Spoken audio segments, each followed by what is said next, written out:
That may be the greatest catch I've ever seen in my life.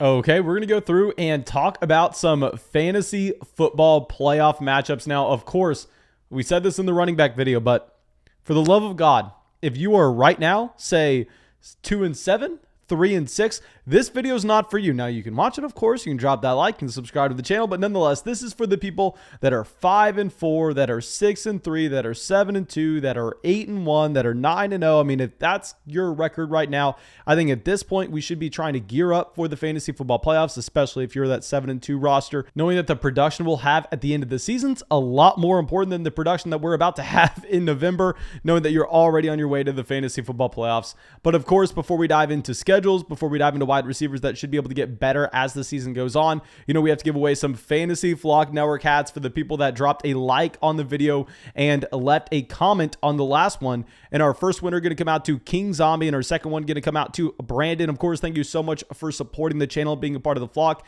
If you win that Fantasy Flock Network hat, just please make sure you go through and send me an email ASAP with your physical address so I can get that hat out to you. And also, you can go through and sign up for Underdog Fantasy if you want to support the channel that way by signing up for Underdog Fantasy and using promo code FLOCK. With your first deposit, you actually get matched dollar for dollar. There's a ton of fun stuff happening on Underdog Fantasy. They have player props, which you'll probably see some of those on the screen for this weekend. Of course, you can always go bet on those pretty much every single state that we're in. Also, you can get into some drafts with us on Underdog Fantasy in the live streams. So make sure you go sign up for Underdog Fantasy. Use promo code FLOCK so you get that deposit matched dollar for dollar up to $100.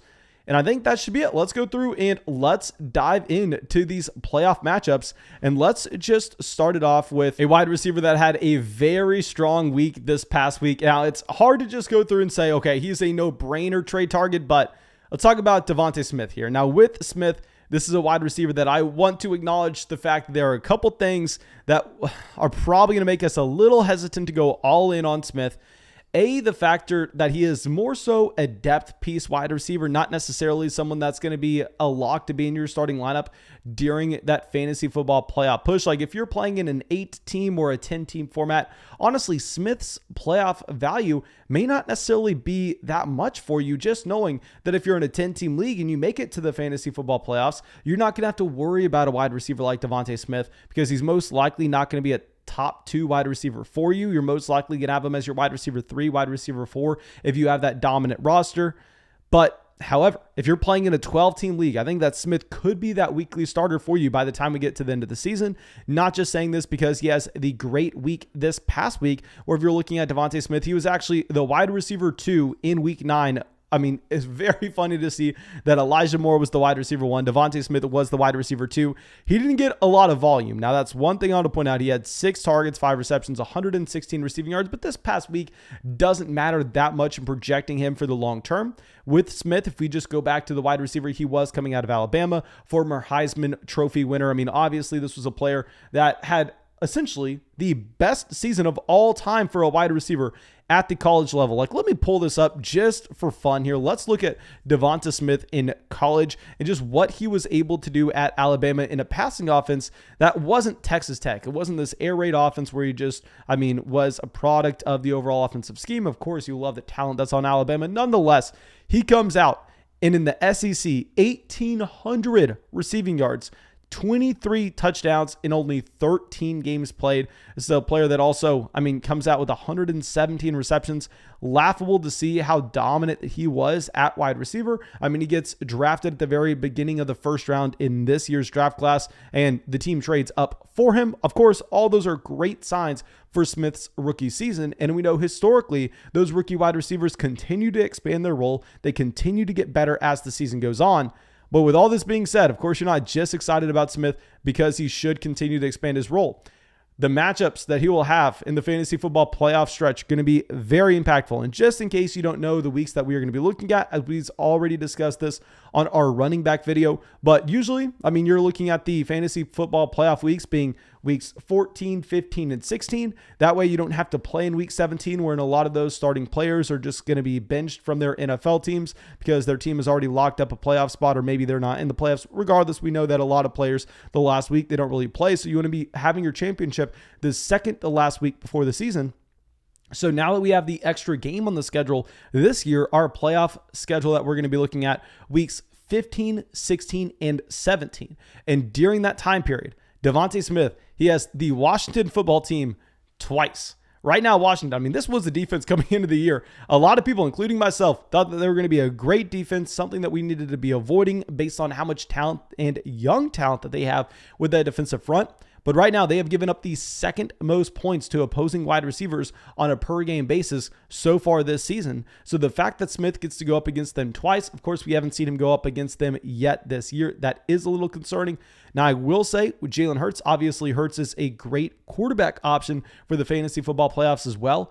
Now, it's not going to hurt Smith that badly if Jalen Hurts won't be the starting quarterback by the end of the year, which if I had to bet, I would bet it's going to be Jalen Hurts, not Gardner Minshew. But I know a lot of people are kind of concerned that Jalen Hurts may get benched. And we discussed this in a live stream last night. But with Jalen Hurts, I'm not going to be lowering down Smith or really any of the running backs here if Jalen Hurts gets benched in favor of Gardner Minshew. Because with Jalen Hurts, I mean, trust me, I think that he is an elite option in fantasy. Minshew, I wouldn't even bother picking up if he was starting. But why you love Jalen Hurts in fantasy football is because his rushing production, but a lot of that rushing production limits what we're going to be seeing in the passing game for this Philadelphia Eagles offense, as well as when we know Jalen Hurts is going to be vulturing touchdowns at the goal line. So even if we expect that Gardner Minshew is going to be a less efficient quarterback overall, the transition from Jalen Hurts to Minshew is not going to hurt Devonta Smith if that does happen. So I think Smith is an intriguing buy low candidate because he's that young rookie wide receiver. He has a great playoff schedule where he gets to go up against Washington twice. So yeah, I think you should definitely consider Smith. Now, a stud that is going to be definitely more appealing for a lot of people watching this video will be DeAndre Hopkins. With Hopkins, he checks a lot of boxes here. A, he should be fully healthy by the time we get to the end of the season, so you can buy him on that injury discount that he currently has. B, we know that he is going to be playing on a super competitive team. Right now, the Arizona Cardinals look like they may be one of the favorites to win the Super Bowl this season. So you don't have to worry about this offense taking the foot off the gas once we get to weeks 15, 16, and 17, as maybe you'd have to worry about with a team like the Detroit Lions. No, with Hopkins, he's going to be doing everything that he can to go out there and play to the best of his ability, and there would be no reason for them to shut him down if he did see that nagging hamstring injury, like he may get shut down with how Kenny Golladay got shut down at the end of last season on the Detroit Lions because that team wasn't playing for anything.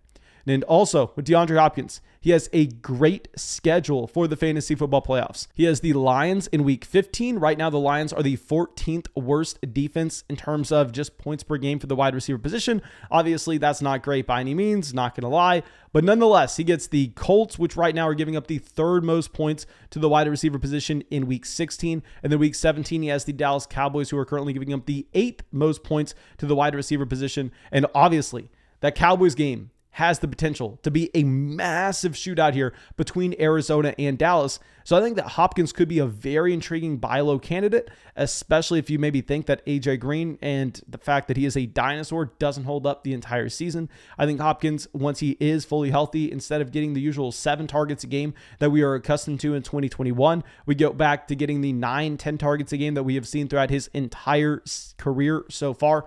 So yeah, I think that buying DeAndre Hopkins low on a contending team, probably a pretty damn good idea.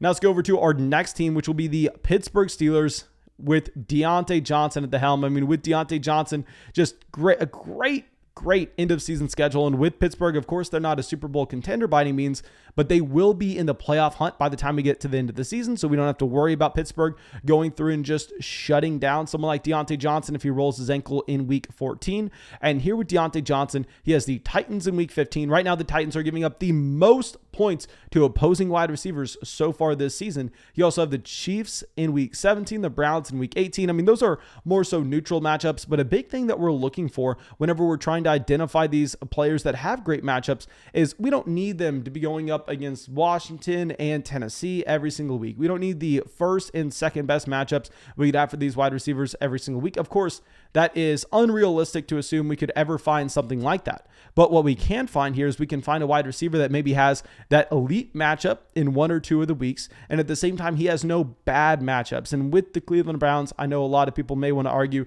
that's a very bad matchup. But right now, they are the 18th team in points per game allowed to the wide receiver position. So it's not that bad or anything. They're right in the middle of the road here. So I think Deontay Johnson definitely could be someone we're looking to target.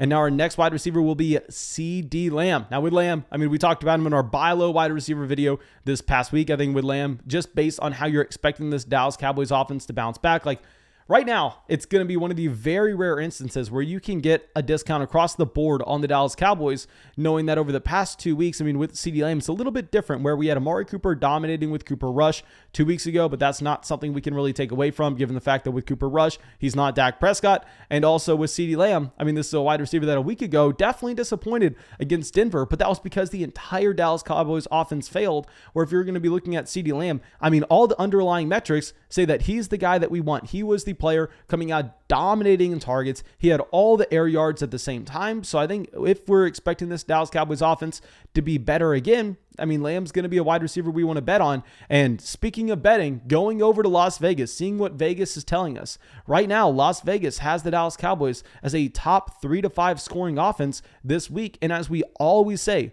Las Vegas knows more than us. Las Vegas knows more than every single person watching this video, every single person that's on TV, every single person that's making YouTube videos. Nobody that you're ever going to watch is going to be able to beat Las Vegas over a large sample. That's just the fact of the matter. So we can be looking at their implied team totals. We can be looking at their over-unders and really understanding that right now they're expecting that the Dallas Cowboys are still that elite offense that we saw at the beginning of the season. So I think there are no concerns that way from CeeDee Lamb. This is also going to be a team that's competitive all the way down the stretch. If anything, maybe you like the fact that they lost to the Denver Broncos and now all of a sudden maybe there's a team that picks it up at the end of the season where the Dallas Cowboys aren't just guaranteed the division as they previously were. They're probably still 90% chance to just dominate that division the rest of the season. Nonetheless, it's also pretty decent if you're going to be looking at their schedule going forward. I mean, in week 15, they have the New York Giants, kind of whatever here. I mean, with CeeDee Lamb, you don't have to worry about any defensive back matchups because I think at this point, you're going to get Michael Gallup playing a little bit more on the outside where CeeDee Lamb can go more over the middle. And then you get Washington in week 16. We've already discussed, but that Washington matchup is fantastic right now. They are giving up the second most points to opposing wide receivers on a points per game basis. Then you have Arizona in your fantasy football championship week. And with Arizona here, this is going to be a team that I know on paper, they're not giving up that many points to the wide receiver position, but it's really easy to see that this game could turn into a full-blown shootout, and they're giving up the 12th most points to the wide receiver position, so it's not like they're a dominant shutdown defense by any means. I mean, they're very good run defense because teams can't run the ball against them because Arizona's obviously leading throughout the entire game, but it will cause the Dallas Cowboys to be throwing the ball aggressively. So I think Lamb's also a very intriguing buy low candidate, but he's going to be at that top end range of outcomes. Like I think CeeDee Lamb, you have to rank him right alongside our next player is some of the most appealing options on this list in A.J. Brown. Now with A.J. Brown, it's a little bit of a different story here on what we may exactly be able to expect from this Tennessee Titans offense in the fantasy football playoffs because right now, we just simply don't know if Derrick Henry will or will not be playing. And if Derrick Henry is playing in these playoff matchups, then yes, you would naturally assume that the Tennessee Titans may not be as pass happy, but with the presence of Derrick Henry and how that's going to allow them to just go through, establish the run, and generate the efficiency off the play action pass. This is something that we've talked about a ton, and that I don't necessarily think that Derrick Henry leaving this Tennessee Titans offense helps A.J. Brown that much because with A.J. Brown in Tennessee, they're the definition, and I repeat, the definition of an outlier team that I think is so hard to look at macro themes and macro standpoints and say this is how it's exactly going to be pinned down to this one situation and how this was affected. So with A.J. Brown, I don't know if we want Derrick Henry to be in the fantasy football playoffs. I mean, yes, Derrick Henry would be taking away touches, but nonetheless, he would be rising up the efficiency of the offense. So I don't really know. Nonetheless, we do know that there are some decent matchups here. You got Pittsburgh, who have given up the 9th most points to the wide receiver position so far this season on a points per game basis. Now you have San Francisco, week 16. That's going to be a tough matchup. I mean, you hate to see your wide receivers going up against San Francisco, but you also have the Miami Dolphins that last week for our fantasy football championship. Right now, they're giving up the 6th most points to the wide receiver position. And a big thing is this Tennessee Titans team, we know that they are going to be competitive at the end of the year. We know this is a playoff organization. So with that in mind, they're not going to be slowing down at the end of the year. So I think you could definitely just rely on A.J. Brown as that top end option. Whereas maybe with a different wide receiver on a team that isn't really playing for anything, this next player, I think that maybe we have this issue in Jaylen Waddle. Now with Jaylen Waddle, I'm bringing him up. And because with Waddle, he has about the best schedule you're going to find on this list. Okay, so I have to give him his due credit because you got a lot of stuff that you like to see here with Jaylen Waddle. A, this is a rookie wide receiver that should continue to improve as the season goes on. B, the schedule is fantastic. I mean, you have the Jets, an okay matchup. I mean, I would actually say the Jets are probably a great matchup because you don't necessarily worry about the defense, and the Jets haven't given up a ton of points to the wide receiver position so far this season, but that's because the Jets just get stomped on and teams don't have to throw the ball against them. I think it would be a little bit of a different story with Tua Tagovailoa in this Miami Dolphins offense. It probably would be a little bit of a competitive game. Then you have the New Orleans Saints currently give up the 5th most points to the wide receiver position, and the Tennessee Titans who give up the most points. So you love the schedule. You love the fact with Jaylen Waddle that this is a wide receiver that should continue to improve as he is only 22 years old. Now, one thing that I worry slightly about, actually, there are 2 things. One is we've already discussed that this Miami Dolphins team, they're not going to be playing for anything at this point in the season. So if Jaylen Waddle just tweaks his knee, there's going to be no reason for him to go out there and push it. They'll probably just shut him down. And B, with Jaylen Waddle, while life is great right now with no Will Fuller, with no Devontae Parker in this offense, I think we're probably going to get both of these wide receivers back at least by the time we get to the fantasy football playoffs. And that will be drastically lowering down what we should be expecting with the overall opportunity in Miami for Jaylen Waddle. So I definitely want to be putting a little asterisk on this, that the schedule's great. A rookie wide receiver, you'd continue to expect him to get better, but there are some external measures that I think maybe just hold back Jaylen Waddle from having that elite jump up. I think we would actually probably prefer Smith over Waddle for the fantasy football playoffs, even though Waddle may be a better option over the next month. Okay, so now let's actually go over to some other pass catching options. Let's go to the tight end position right now because I think there's the perfect buy low, and this is Logan Thomas. I mean, if you're looking at this Philadelphia Eagles defense, I mean, this Philly defense is the worst defense in the NFL against the tight end. I mean, right now they're giving up the most points per game against opposing tight ends, and as we've already discussed, that Philadelphia and Washington, they play each other twice in this 3-week span. So you're going to be able to see Logan Thomas go up against the softest defense against tight ends in both weeks 15 and 17. And then against Dallas in between, I mean, Dallas, they're whatever. I mean, they're giving up the 11th most points to the tight end position. Logan Thomas, you're getting a massive discount given the fact this tight end that just simply hasn't been healthy so far this season. So I think Logan Thomas, like the perfect example of someone you can pick up for damn near free right now. And if he shows any promise at all over the next month, then all of a sudden when we gear up for the fantasy football playoffs in those matchups against Philadelphia in particular, I think Logan Thomas could be a fantastic option. Now, our last player, you know I have to bring him up. You know I have to do it. Trey Lance. We're going to go over to the quarterback position. We're going to talk about our guy, Trey Lance. And that with Trey Lance, trust me, I get it. Yes, We thought he was going to be starting a lot earlier. I thought that Trey Lance would be a safe bet to be the starting quarterback here by week 4 based on what we've historically had with those quarterbacks that are selected in the top 3 picks of the NFL draft. Now with Lance, this is a quarterback that's started 1 week so far this season. In that 1 week, you actually had Jimmy Garoppolo out.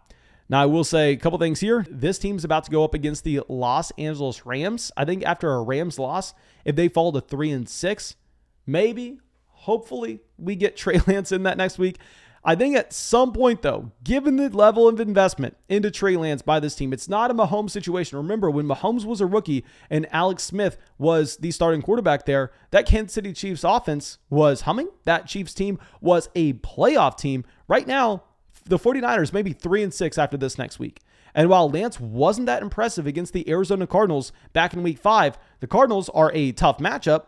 The Cardinals also were going up against the 49ers offense that did not have George Kittle. I would make the argument that George Kittle is the most impactful player for that offense overall, and what he does as not only a tight end, as a player that specializes in yards after the catch, but also as an elite blocking tight end at the same time.